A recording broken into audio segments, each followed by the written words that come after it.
शांति। आज 18 मार्च 2024 की बाबा की साकार मुरली है।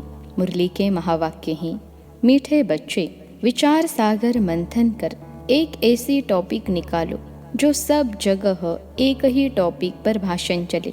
यही है तुम्हारी यूनिटी। प्रश्न है, कौन सी मेहनत करते करते तुम बच्चे पास विद ऑनर हो सकते हो? उत्तर है, कर्म बंधन से अतीत बनो। जब किसी से बात करते हो तो आत्मा भाई समझ भाई को देखो।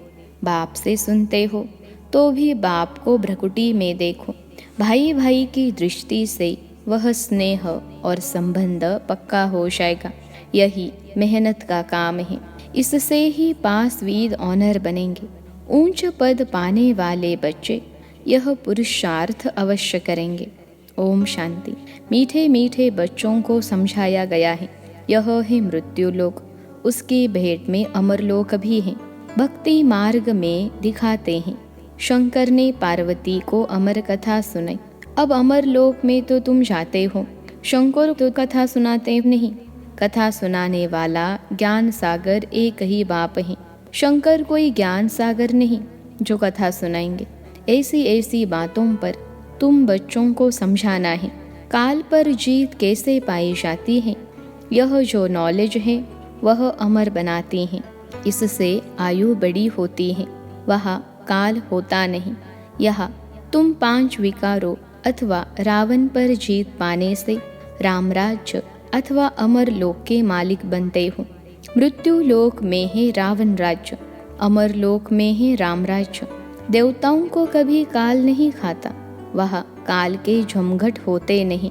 तो यह टॉपिक भी बहुत अच्छे हैं। मनुष्य काल पर विजय कैसे पा सकते हैं? यह सारी ज्ञान की बातें हैं। भारत अमर लोक था, कितनी बड़ी आयु थी। सर्प का मिसाल भी सतयुग के लिए है।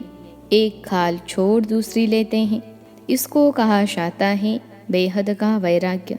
जानते हैं सारी दुनिया का विनाश होने वाला है। यह पुराना शरीर भी छोड़ना है।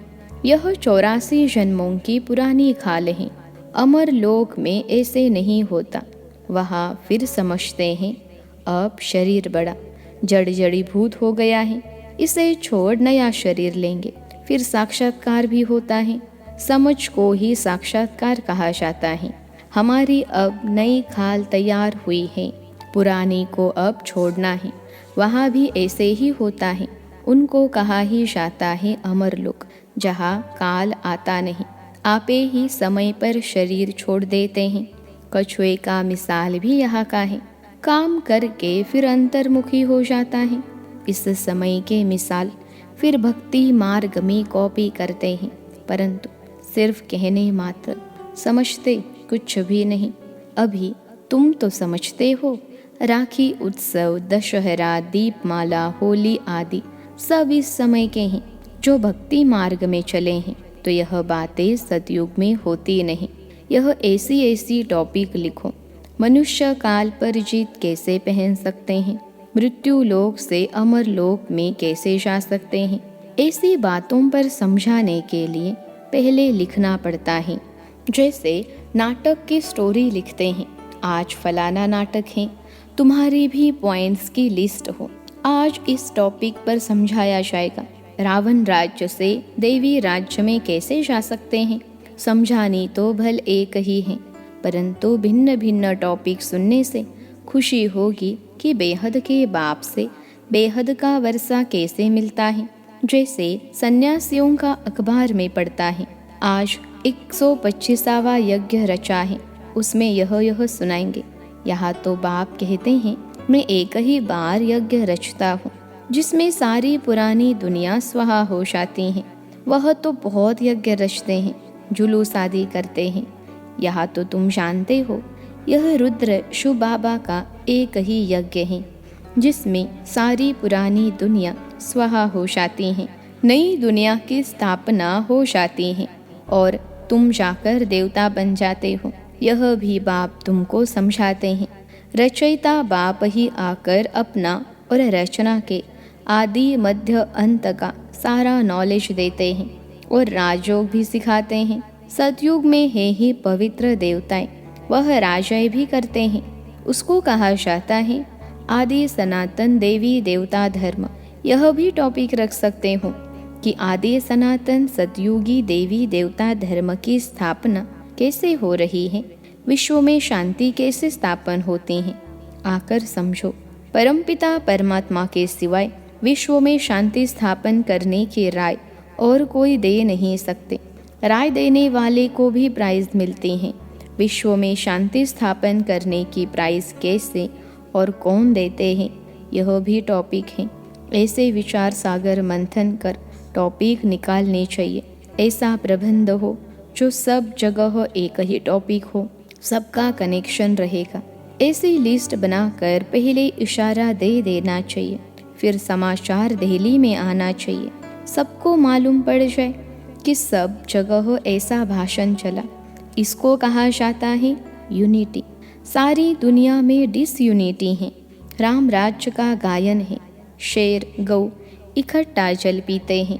त्रेता में ऐसा गायन है तो सतयुग में क्या नहीं होगा। बाकी शास्त्रों में तो अनेक कथाएं लिख दी हैं। तुम तो बाप से एक ही कथा सुनते हो, दुनिया में ढेर कथाएं बनाते रहते हैं।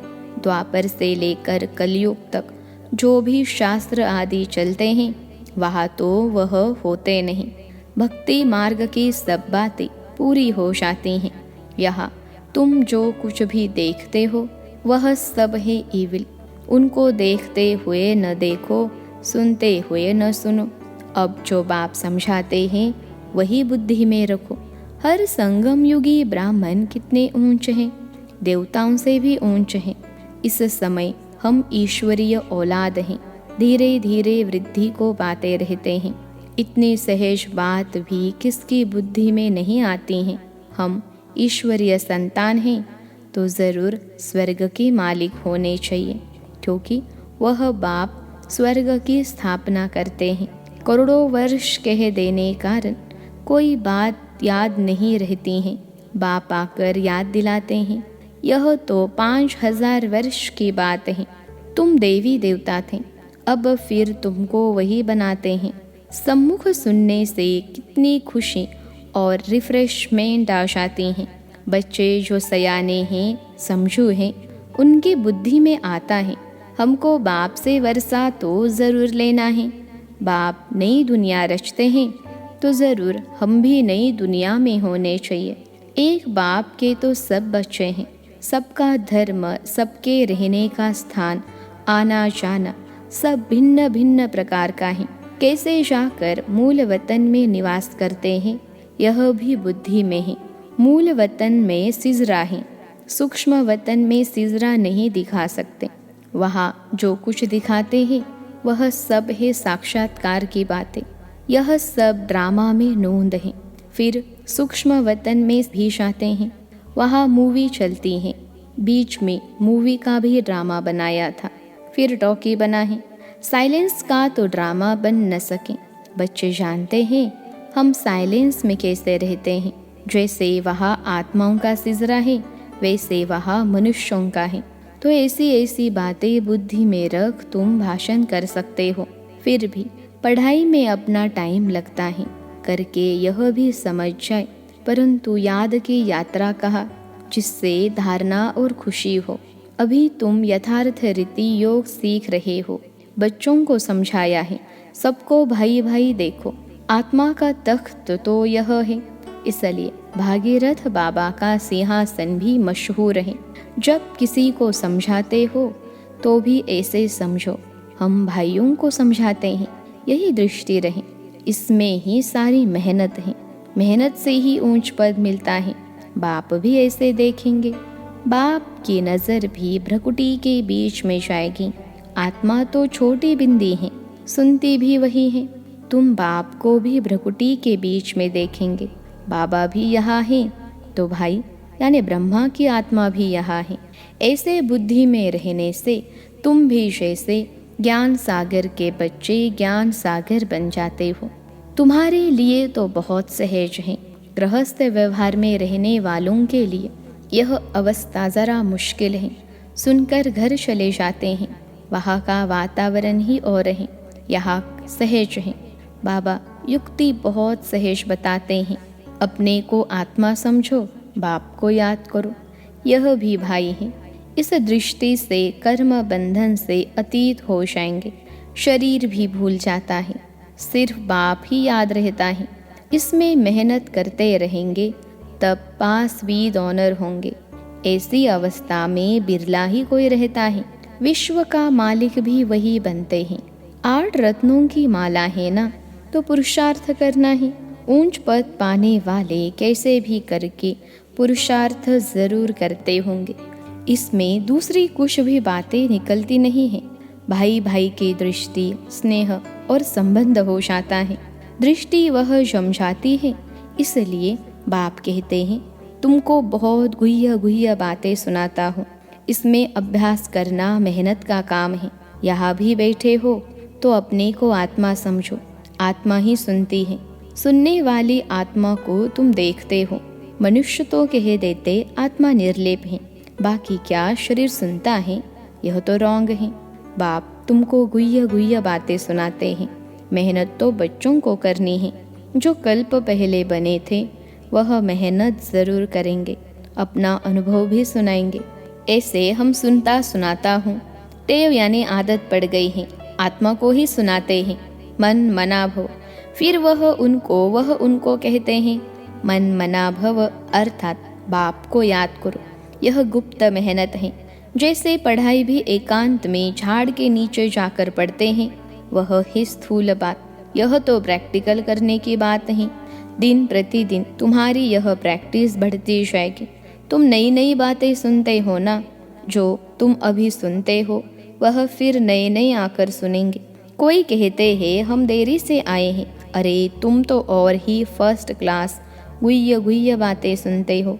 जो पुरुषार्थ करने से ही ऊंच पद मिलता है। और ही अच्छा, माया तो पिछाड़ी तक छोड़ते नहीं है। माया की लड़ाई चलती रहेगी जब तक तुम जीत पहनो। फिर अनायास ही तुम चले जाएंगे। जो जितना याद करेंगे, समझेंगे हम जाते हैं बाप के पास, शरीर छोड़ देते हैं। बाबा ने देखा है, ऐसे ब्रह्म में लीन होने का लक्ष्य रखने वाले जब शरीर छोड़ते हैं तो सन्नाटा हो जाता है। बाकी मोक्ष तो कोई को पता नहीं है, न वापिस ही जाते हैं। नाटक में तो सब एक्टर्स चाहिए ना। अंत में सब आ जाते हैं। जब एक भी नहीं रहेगा तब वापिस जाएंगे। जो भी मनुष्य मात्र हैं सब चले जाएंगे, बाकी थोड़े बचेंगे। वह कहेंगे सबको सी ऑफ किया। इस समय सतयुग की स्थापना हो रही है। कितने करोड़ों मनुष्य हैं। सबको हम सी ऑफ कर फिर अपनी राजधानी में चले जाएंगे। वो लोग तो करके 40-50 को ही सी ऑफ करते होंगे। तुम कितनों को सी ऑफ करते हो? सभी आत्माएं मच्छरों सदृश चली जाएंगी शांति धाम। तुम आए हो साथ ले जाने और सबको भेजने के लिए। तुम्हारी बातें वंडरफुल हैं। इतने करोड़ों मनुष्य जाएंगे, उनको सी ऑफ करेंगे, सब वापिस मूल वतन में चले जाएंगे। यह भी तुम्हारी बुद्धि ही काम करती है। धीरे धीरे सिजरा बड़ा हो जाएगा, फिर रुंडमाला रुद्रमाला बन जाएगी। यह बात तुम्हारी बुद्धि में है कि रुद्रमाला रुंडमाला कैसे बनती हैं। तुम्हारे में भी जो विशाल बुद्धि है वही इस बात को समझ सकते हैं। अनेक प्रकार से बाप समझाते रहते हैं। याद करने लिए हम रुद्रमाला में जाकर रुंडमाला में आएंगे, फिर नंबरवार आते रहेंगे। कितनी बड़ी रुद्रमाला बनती हैं, इस ज्ञान को कोई भी नहीं जानते हैं। शुरू से लेकर इस ज्ञान को कोई जानते नहीं। तुम संगम युगी ब्राह्मण ही जानते हो। इस संगम युग को याद करो तो सारी नॉलेज बुद्धि में आ जाएगी। तुम हो लाइट हाउस, सबको ठिकाने पर लगाने वाले।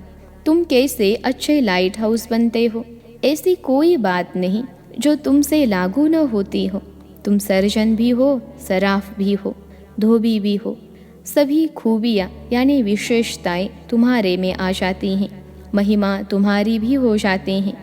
परंतु नंबरवार पुरुषार्थ अनुसार जैसे जैसे कर्तव्य करते हो ऐसा ऐसा गायन होता है। बाप तो डायरेक्शन देते हैं, उस पर विचार करना, सेमिनार करना तुम बच्चों का काम है। बाबा कोई मना नहीं करते हैं। अच्छा, बहुत सुनाने से क्या फ़ायदा?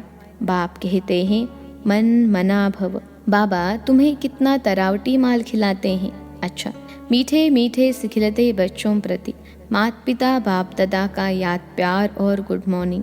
रूहानी बाप की रूहानी बच्चों को नमस्ते।